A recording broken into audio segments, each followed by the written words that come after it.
E-mini S&Ps end the month on a modest downtrade after seeing a new all-time high price yesterday. We've continued to see positive momentum.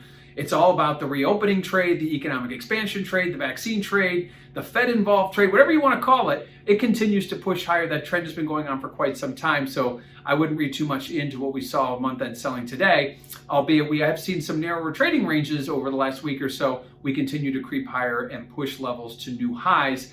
And to give you kind of a sense of where we are, to see a 10% correction in the E-minis, we'd need to see a trade south of 3,800, a level we have not traded since early March, and that was when we were going on the way up. So keep an eye on that level. It's a ways away. At this point, we're going to need some kind of a catalyst event to get us to see a shift in that kind of momentum that we've seen in equities. It's been a strong move, obviously, since the Fed got involved last year when they took rates down to zero. So equities continuing to see that trend move higher, although we did see a modest downtrend to end the month of April.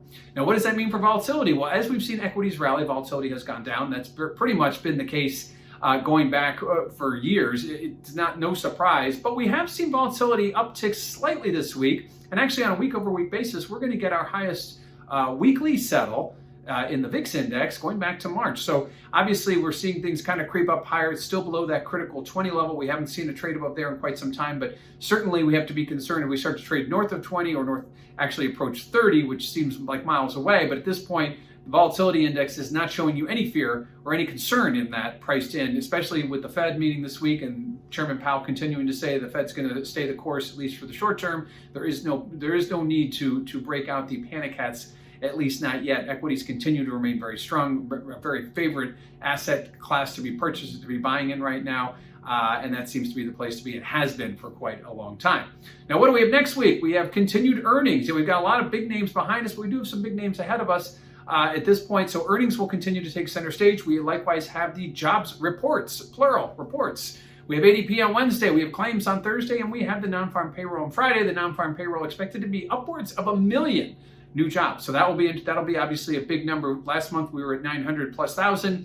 We haven't seen a number over 1 million since August of last year. So certainly that would be big. And likewise, lastly, we do get Mr. Powell speaking. Now, he spoke at the press conference for this week's FOMC, where the Fed said they were going to stay status quo and that it was not time to talk about tapering.